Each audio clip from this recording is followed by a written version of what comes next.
Inheritance hijacking may seem like the plot of a dramatic movie. Despite the theatrical name, inheritance hijacking does happen in real life and can cause extensive damage to victims. Inheritance hijacking occurs when one or more people steal an inheritance intended to be left to someone else. I'm Daniel Hunt, a certified specialist in estate planning, trust, and probate law. In this video, I'll explain what inheritance hijacking means, how it happens, and how to protect yourself and your estate in the future. Some of the most common types of inheritance hijacking include the following situations. Number 1, undue influence over an elderly or ill individual. Helping an elderly loved one is a way to show support and love during a difficult time. Unfortunately, there have been many cases in which an unethical person becomes close to an elderly or ill individual hoping to steal an inheritance. For example, a distant cousin may begin exerting undue influence over an individual. The cousin may convince the individual to change their will and name them as an heir. In some cases, an unethical person will threaten an elderly or ill individual to pressure them to change their will. Perhaps the person exerting influence will threaten to stop feeding or caring for the individual unless they acquiesce. Alternatively, the person exerting influence may begin telling the individual lies or toxic information about other family members in an attempt to steal the inheritance. Aging individuals with memory challenges from Alzheimer's or dementia are particularly vulnerable to this type of inheritance hijacking.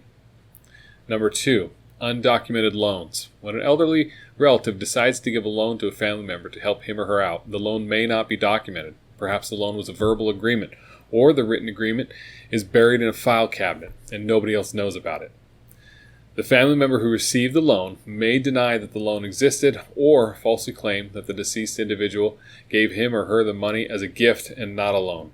The other heirs may not realize what money is missing, or they may not be able to prove what happened. Third, theft. Many cases of inheritance hijacking involve some sort of trickery or deceit. In some cases, a thief will engage in an obvious and blatant inheritance theft. It is not unheard of for a distant relative, friend, employee, or healthcare professional to begin stealing valuables from a vulnerable person.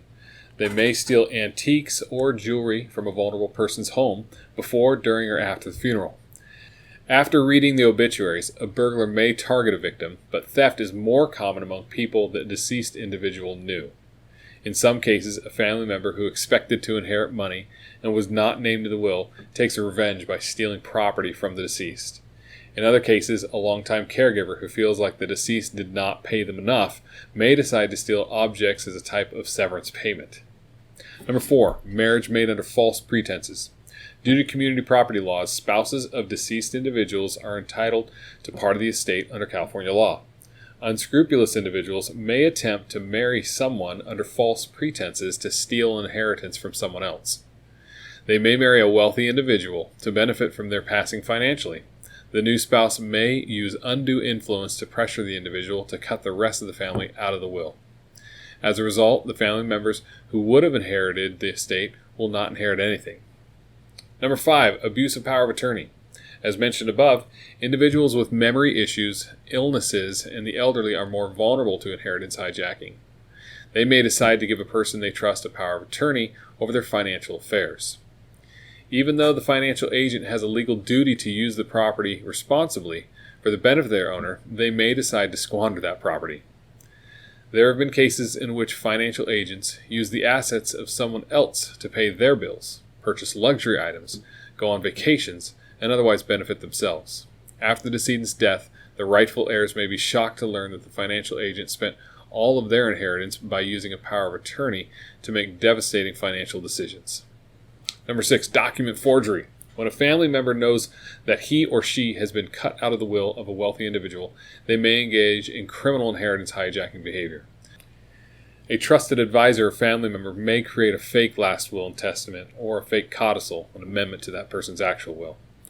The forged documents may give the forger a significant share of the estate that they would not have otherwise inherited. This scenario puts the rightful heirs in a difficult position. They will need to prove that the will or amendment was forged. How can you protect yourself against inheritance hijacking? One of the best ways to protect yourself from estate hijacking is to discuss your estate plan with an experienced attorney regularly.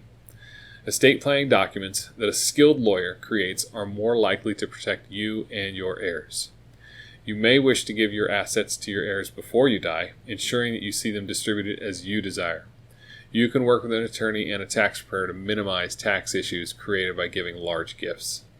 If you're concerned about inheritance hijacking or do not fully trust anyone in your inner circle to function as your successor, consider using a professional fiduciary. You can find referrals to experienced professional fiduciaries on our firm's website under our referral hub, which we'll link below. If you have any questions about anything in our video today, please don't hesitate to contact our office. Thanks.